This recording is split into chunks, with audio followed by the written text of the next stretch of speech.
Alright, so let's take a look at where we left off last time.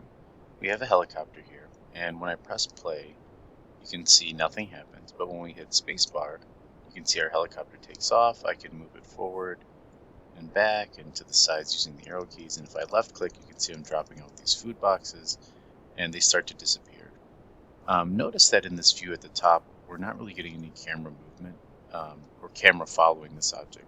We could take this camera and then just parent it to it, but that's not really that elegant of um, a solution. It just sort of follows it around, and we don't get a lot of control with it. So let's go ahead and create a new script down here, and I'm going to right click. I'm going to rename this rather camera follow. So you probably recall you right click, go to create, and then go to C# script, and then I'm going to name this camera follow here. Alright, I'm going to double click this script and open it up. Alright, so let's take a look at what we should be adding here. First of all, we want to have a public variable that we can just drag in our copter, and that's going to be the target in which our camera will follow. Alright, so to save time, just like before, I just kind of I'm just sort of typing out the code, freezing it or pasting it in. So as you recall, serialized field here on line 7, what that does is that makes a private variable public, and then the transform is the position. If you remember, that's the transform component that we want to get access to, and then target is just going to be the object. So let's go ahead and save this, and then return to Unity and drag this script onto our main camera. All right, so with my main camera selected, I'll let that compile for a second. What I can do is I can go to add component here, and I can type in camera. You can see there's the camera follow script that we just created, and you can see there's a transform there. I'm just going to grab a copter and drop it in there. Let's go ahead and save this as well. Now, for now, it's not going to be doing anything because the only thing we have is a public variable. So let's add a couple more variables. One to control the smoothness or the speed in which it follows, and another one is to set the offset, and that allows us to actually type in these values inside of our view to help adjust it or arrange it. So let's pause the video and return to Unity, return to Visual Studio rather, and type that code out. All right, I'm going to add a variable here, and this is called, I just named it smooth speed, and I have the comment here, so make sure that you add these comments too. It helps to sort of remember what to do. But I'm going to be using this to create a little bit of math on the z-axis just to control the smoothness in which it goes left and right. Now let's create another vector here. Now I'm going to call it offset, and all that is it's going to let us manually enter the x, y, and z of where we want the camera to be positioned in the scene. All right. Now you can see that it's just again, all three of these are public and they're private, but because of the serialized field, we'll be able to access it in Unity. We have this offset, and remember, a vector 3 lets us access the x, y, and z. What we're going to be looking for is the offset of the transform. And so let's go ahead and just delete start for now. We don't need that. And because we want to sort of affect some of the physics, we can change this from update to late update, and that works a little bit better with the physics. So I'm going to hit Control S to save, and let's go ahead and start calculating the desired position for our camera. Now what we're going to do, let me go ahead and type that out. I'm going to pause the video. So inside of here we have the calculating the desired position for the camera. So make sure to input that comment. So we have a new vector 3 here, right? It's just desired position. Now when we write target.position, we're storing the x, y, and z of the current position. Or I'm sorry, the position of this target object. So this is our copter. So now we have whatever the current position is. So it's going to always be at that position. But the offset is what's going to allow us to move it away. So what this is going to do is place our camera right on top of that copter. So let's save this. And let's return to Unity and take a look at what happens here. Alright, so here we are back in Unity. Now you can see here that we have smooth speed set to that 0.125 value. I mean, really, it's going to be dependent on the size of your scene. And then we have this offset, which is 0, 0, 0. Now if I press play, notice that the position of our camera, if I hit spacebar here, it's not following it. If I move this around, it's not really doing anything, right? Like we're still outside of the scene. And that's because we have to set the position, the transform dot position of this camera to these attributes here, which is the offset, as well as the desired position. Now, the desired position is what we were just looking at in a second. So let's go back to Visual Studio and write the next line of code, which is going to set the desired position to this copter. All right, so I'm going to give myself a little bit of space here. Now, because this script is attached to the camera, we're going to get the camera's position. And lerping is actually kind of making a smooth transition between 2 points. Now, the position, the points that we want to move to is whatever our camera's current position is to the current position of our camera plus the offset.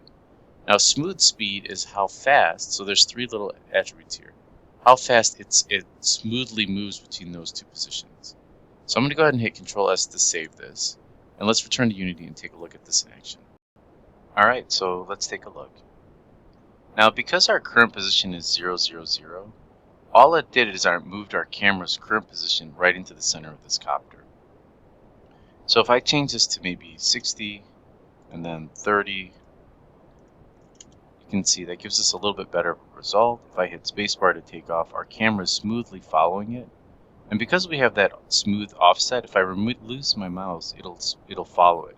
Now, if you wanted to follow it a little bit quicker, you can increase the smooth speed to like 0.2 and just kind of play with these values. But just remember, because we're in play mode, it's not remembering those values. So if I uncheck play, notice they all snap back. So I'm going to do 0.2 here, and then 60, and then I'm going to tab over to 30, and I'm going to hit Control S to save it. Now when I press play, it should follow that what we're doing. Now ideally, I'd like to have it where when I left click, it doesn't fire off that crate, because when I press play every time and click in here, it sort of fires that off. But we can adjust that another time. We could do that by like turning on the controller, the drop script or whatever later. But I think that's good for now. And actually, one thing though that it does bother me a little bit is I'd like to get the, I'd like to increase the altitude maybe to 50, because I feel like now that I zoom out a little bit and I press spacebar, it's a little bit too low to the ground. So, so I think that looks a little bit better, especially if you're dropping food off.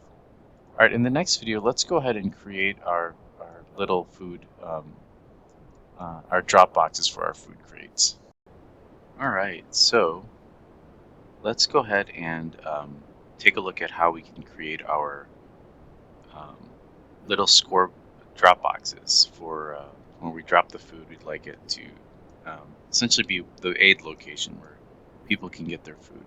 So I'm going to go to Tools here, Pro Builder, and then I'm going to open up my Pro Builder window here. And we're just going to make a new shape, and it's going to be a cube. I'll just drag that out a little bit like this. And that looks like a pretty good size. And what I'm going to do here is just, I'll go to Edge Mode, which is right here, and I'll select this edge. And what I can do, it's a little bigger here, is I can insert an edge loop. So there's one across. It's kind of hard to see because it's yellow. You can see it there. And then I'll double click this edge. Let's see. I think we can ring that edge. Let's see.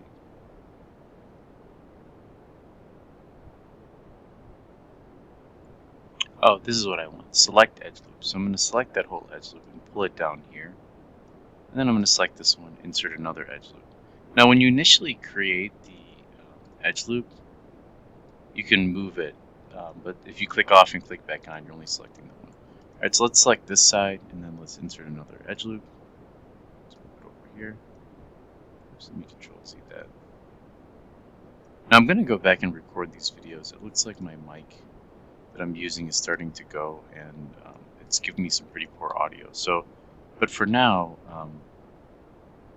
you should be able to hear everything okay. Let's select the edge loop here, and what I'm going to do is select these faces here, and then I'm going to just go to vertex color, let's just pick a nice red, bright red. Let's apply that. And make sure get all the boxes. All right, next, what I'd like to do is we'd like to add I'm going to add another box collider. And what that box collider is going to be used for is as we drop it, and if the crate falls inside this location, we will create a score manager. So let's go to add, and then let's just type in box. And I tend to make my box collider separate than my mesh. And so let's go ahead and where the my mesh collider is sort of meant for like if I want something to not pass through it, I'll leave the mesh collider on there. But the box collider, if we make it, for example, let's turn this on, and then I'm going to left click and just drag up this way. Now what happens is, let's see if I make this really tall. If I don't turn on is trigger, it'll serve as collision. So let's go ahead and hit spacebar here, and then let's fly forward. And oh, it doesn't look like I have a collider on my helicopter. But actually, let's see if I drop these crates, what happens. Because I do have a collider on these crates. Let's see. There we go. See how it's sitting on top, or they're falling on top of the this box here. So what we want to do is make sure that its trigger is on, and then as these crates fall through, you can see they'll hit the mesh collider and they'll stay there. And maybe we'll increase the length that these things fall in the air. And let's go ahead and let's see, where is our food box here?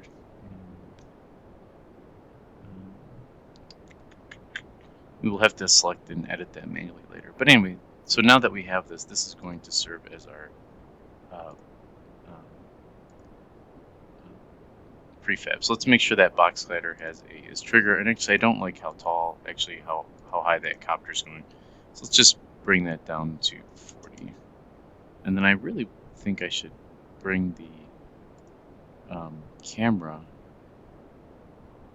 Select our main camera. It seemed like it was still a little bit too close. So on the X, I might do 65. So let's press play and see how that looks. And if I hit spacebar to take off. Yeah, it's not bad. And the speed that it goes up in the air is kind of annoying me. So let's change that lift force to 300. And there we go, that's a lot faster. Alright, cool. Alright, let's save this. And then what we'll do in the next video is we'll start to script we'll create a score manager, and that'll collect the score on how many of these that we create. Alright, so I'm going to right click here, go to UI, and make a canvas. I'm going to call this canvas score manager. Now within it, I'm going to right click and I'm going to do UI, and I'd like to do actually a text mesh Pro text, because it gives us better results. Now in this project, just like before if you did the spaceship tutorial, we want to import the TMP essentials. This is what's going to give us full ability to sort of edit the text and all that stuff. I'm going to pause the video and let this run through. Alright, now that it's imported, you can see the new text has appeared here. Now I'm going to hit F to focus in this view, and it's like Visual Studio popped up in the middle of what I was doing. So anyway, so I'm going to pull this off to the side, and what I can do too is I can right click on Scene Manager and go to UI and maybe just add a panel. Let's see, scroll view, input field.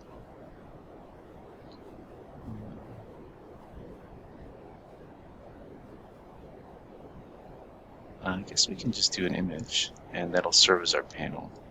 And I'll set this sort of up here, and I'm going to hit R to scale this out. Now if you have some graphic design skills, it would be kind of cool to have you can sort of style this or create it like a really cool border. Now, because our text is behind this, I'm going to grab my Text Mesh Pro and just shift it forward. Again, we're just prototyping during this phase of the class. When you get into your group session, you might be with an artist or you might be an artist yourself, and you'll work on refining this. So here's our score manager. And what I'd like to do is create a script, and that script is going to essentially be the score manager. It's going to control all of that scripting. So let's do that. All right, so I'm going to right-click on the scripts folder here. Give it a second to process. And I'm going to just go up and do create, and then I'm going to create another C# script. And this is just going to be called Score Manager. Now the Score Manager I'm going to attach, sorry, cut off for a second. I'm going to attach the Score Manager to my canvas here. And looks like every time I create it with TextMesh Pro, it's always going to pop up Visual Studio, so sorry about that. Alright, so here's my Score Manager. We have our Score Manager script attached. Let's go ahead and double click this in Visual Studio and start to script out what our Score Manager can look like. Alright, so let's give ourselves a little bit of room at the top. Now the first thing I want to do is have a variable. And this variable is going to store whatever the current score is. Now mind you, whenever the box gets dropped within those areas, we're going to increment this score. Now the next thing we need to do is access the TextMesh Pro text box. For that, we're going to have to add another using directive up here. So I'm going to click at the end here and hit Control D, and then I'm going to get rid of this Unity Engine rather, and I'm going to type TM, and then I'm going to enter TM Pro here, and I'm going to save this. If this doesn't pop up, it means you did not import in the assets like before when we had that box and you click that button, so you want to make sure that's there. So let's go ahead and create a public variable, and this is going to store a reference to the TextMesh Pro text box. Alright, so I'm going to put that right about here. Now let's save this, and let's return to our Unity scene and drag in that text box. Alright, so here's our Score Manager, as you recall. And now we have this exposed TMP Pro text box. So I'm going to grab this, I'm just going to drop it in there. Now we have access to this.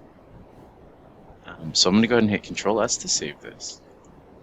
And let's return to Visual Studio and take a look at how we can access this.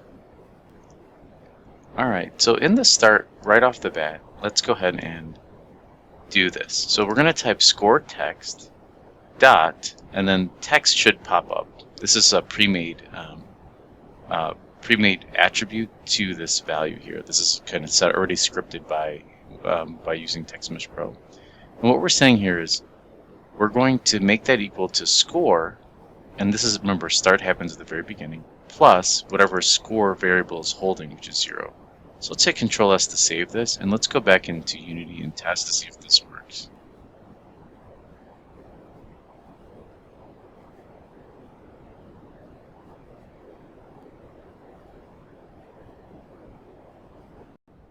Alright, so what we can do is I'm going to grab line 17, I'm going to cut it and just drop it in update so that it's always checking what the current score is. And then just to save space and keep this a little clean, I'll delete that start menu.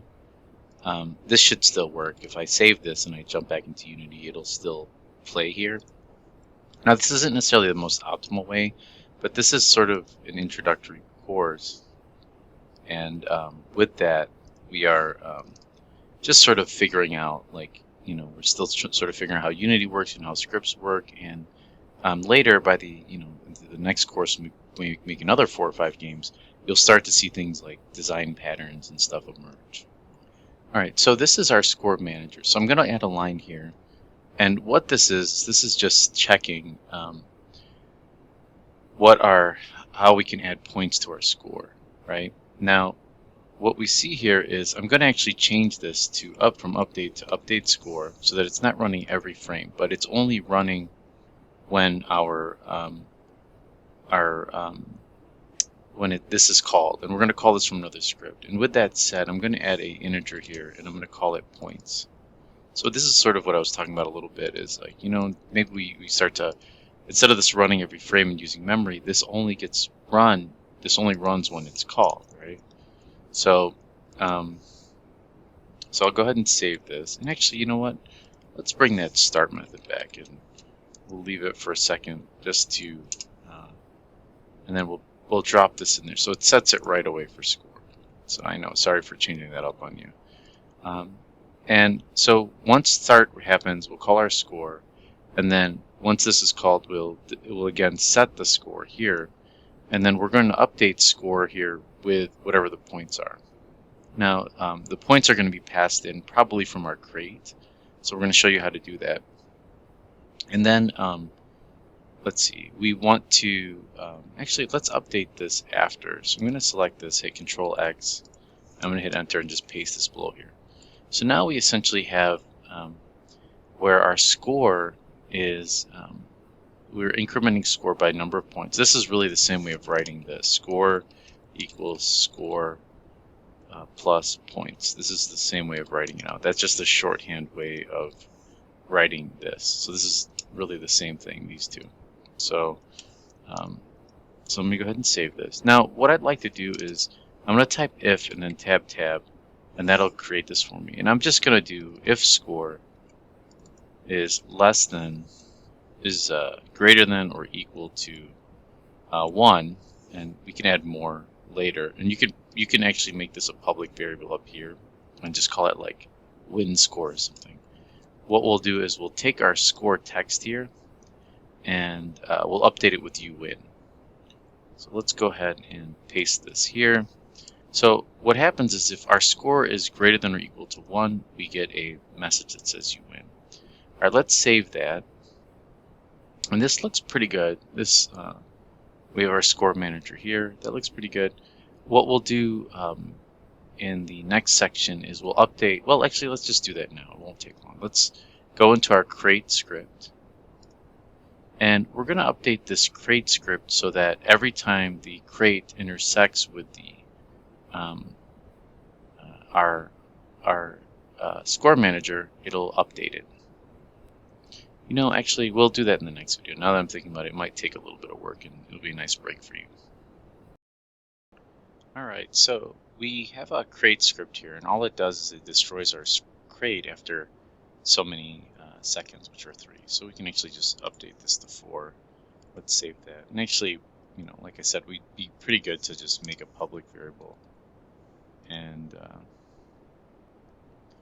we'll just call this like integer and then destroy time. So make sure we spell that right. And I believe it has to be a float, so let's make that a public float. Then we'll take destroy time here, and we'll paste it here, and then we'll make that equal to 4 seconds. So let's save that off. Now, there's a couple things I'd like to do. Like, let's go ahead and take a look at how do we actually get our score manager. So let's return to Unity and take a look at the scene. All right, if you recall from the last video, I'm gonna hit F to focus on the copter, so we're down here. Here's our helicopter. It drops crates, and we want it to fall on this object here. So a couple things we need to do is we need to give this a tag or some sort of name that we can use. So I'm going to go down and click on add tag. So just so you can see that I clicked on this, I selected add tag here, and I'm going to go ahead and click on this plus sign here, and I'm going to name this target. All right, so that's target with a lowercase t. We have to remember that. We're going to be using that tag later to find this object, and then if it enters this area here, which is a trigger, we're going to increment it. So let's go ahead and with that selected, let's go ahead and change this to target so that we have a tag on this of target. And let's also select our scene, our score manager, and I'm going to go ahead and copy this text. I'm going to hit Control C because this is important that we're actually going to use some code to find this in our scene. And we could also just make it public, but I want to teach you a different technique. So I'm going to pause this video and let's go back to our crate. Alright, so in the past what we did is we would make a public manager like this. And so this is called I just made this score manager script reference. And then we would drag our score manager in here to access this.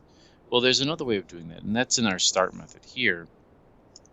What I can do is I can actually find the object in the scene that has the name score manager. So if you remember before, I copied this name. Let's go ahead and you see score manager here. We went ahead and copied this name. And we're going to use that. We want to make sure that that spelling is exactly the same. So let's go back to Visual Studio. All right, so at the very top here, I'm going to go ahead and just paste this in.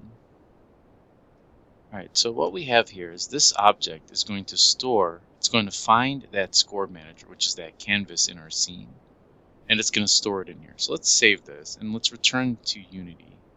And I'm going to drag a crate in the scene, and then we're going to see that that automatically populates. It finds the game object with that name, and it automatically puts it inside that reference. All right, so I'm going to grab that food box crate, and I'll drop it in our scene, and you can see that it has a scene manager script reference. Now, I didn't drag it in there. Now, part of the problem is because it lives here, you can't necessarily drag in this unless it's a prefab, and we haven't created it as a prefab yet. But watch what happens when I press play. See how it updates with the name of our scene manager? So it found it in the scene and it placed it in there. Okay, so let's go ahead and delete that food box. We don't need it anymore. And it'll just do that every time we so if I press play here, let's see, and I left click, if I select this crate, see how it automatically loaded the scene manager and then it deleted. All right, so let's save this and let's return to Unity and check if we're colliding with the object with the tag target, or return to Visual Studio rather. All right, so what I'm going to do here is I'm going to start typing on trigger, and you can see here's on trigger enter. I'm going to press enter and let it populate that for me. And I'm also going to click on line 17 here, hit Control X, and I'm just going to paste it in here. So what I want is once the, let's save this. Once it triggers with the object, I want the crate to destroy or be destroyed from the scene. Now you could leave it in start because that way it never, you always sort of have it removed from the scene, but it should automatically anyway, like destroy, but it might be a good idea to, well, let's leave it here anyway. So like if we have a few crates laying around, that's fine. We could also add it into start too, so as a safety. You know what, we can do 2 of these actually. And then for instead of this destroy time being 4, we could just leave this as like 5 seconds. Now what happens here is, the reason I'm doing this twice is, if you do happen to left click and drop some crates outside of the trigger area, it'll destroy the object. So the next thing I want to do is I'm going to do an if statement here. I'm going to hit tab. And I'm going to just pause the video and I'm going to type in how to check if the other object's tag is target. Alright, so what we're doing here is if we're checking the other object, so this is checking any object that collides with the trigger. If the other object, which is the game object, has a tag, which is target. So if we drop our crate in and it runs into a collider, like something with a trigger on it, which we did, and it has a target on there, what do we want to do? Well, we can grab this score manager script reference here, and I can get that component, which, if you recall before, we'll get the component which is the collider, because say we don't want, let's see, we want to get the score manager, so let's get the score manager here. So what I'm doing here is I'm getting the component which is score manager. Now if you recall, the score manager is, it's essentially the script that's attached. So let me kind of do this for a second. So let's do this, and then we're going to do dot, and then we're going to do update. Let's see. Actually, let me see. What do we have that saved as? Yeah, we have it called score manager here, and then let's see. Dot update. Now notice it's not showing up here. The update score function. Let's go back to our score manager. And the reason for that is we need to make this public. So what we're doing in our crate script here is we're saying, okay, I'm going to get a component, which is the score manager script. That's this one here. And then the function that I want to get is dot update score. and then let's put a semicolon. Now I have an error here, and what it's saying is the required parameter is points and it's missing. If you recall, what I did here is I said, okay, I'm going to call this and I'm going to pass in a number of points, and those points are going to be added. If you see here, score plus equals points. So every time we drop this crate in and we collide with that target, I'm going to pass in 1 point. So let's save this and let's return to Unity and see if this works. And remember, we also in our score manager, if we have a score that's greater than or equal to 1, our score text should print you win. All right, let me pause the video and return to Unity. All right, here we are back in Unity. I'm going to go ahead and press play. I'm going to hit spacebar to take off. Now when I drive over this, I'm going to left click, and it looks like we won. All right, so what do we do? That's kind of a boring game. Let's go ahead and hit Control D on this. And let's move this over here. So here's 2, and then here's a third one. All right, so let's save this. So here's our scene. We have 3 of these targets. So let's return to Visual Studio and take a look at changing it so that it's now 3. All right, so here we are back in Visual Studio. You can see if score is greater than or equal to 1, maybe we make a variable here and we just call this public int win points. I don't know. And we'll make this equal to 0 for now.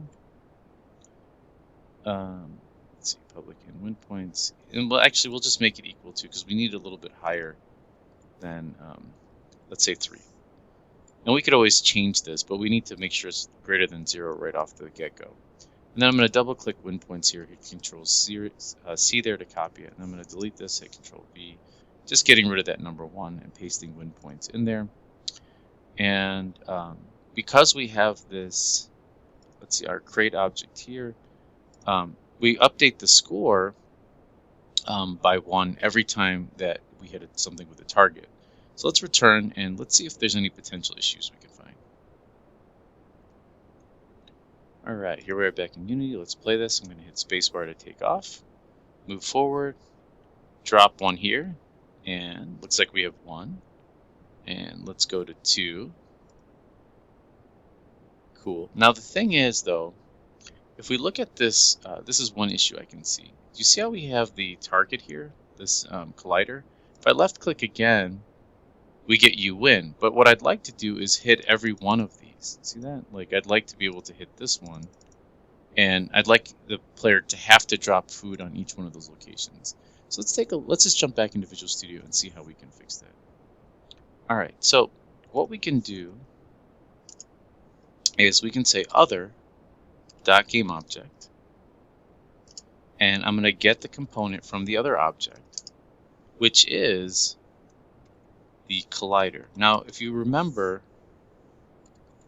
the other object we're checking for is something with target. So we're going to grab that collider.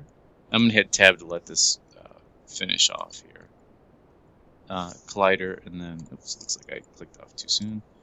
Enabled equals false. So you want to hit tab to populate that. So what this is doing is we're going to grab the other game object's component, which is the collider that's attached to the object, and we're going to set it to false. Let's return to Unity and see that in action. All right, so I'm going to select this here. Actually, let's press play, and then in here I'm going to hit spacebar to take off. Notice that we have a box collider here, and if I move over this object now, when I left click to drop a crate, notice it disables it. See that? It disabled the mesh collider. Actually, no, I wanted to disable the box collider. Maybe if we, let's see. Actually, I don't think we need a mesh collider on this. So let me remove this component, and I'll do the same thing on each one of these, because we never actually get low enough to the floor to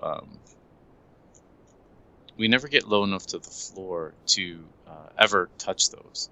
So let's press play now. I'm going to hit spacebar, and let's check this off, and let's see if it disables the box collider now. And yep, it looks like it's disabled. No matter how many crates I drop on this, I don't get any more points. So now I can just drop 2, and then here's 3, and we should win the game. So that completes this tutorial.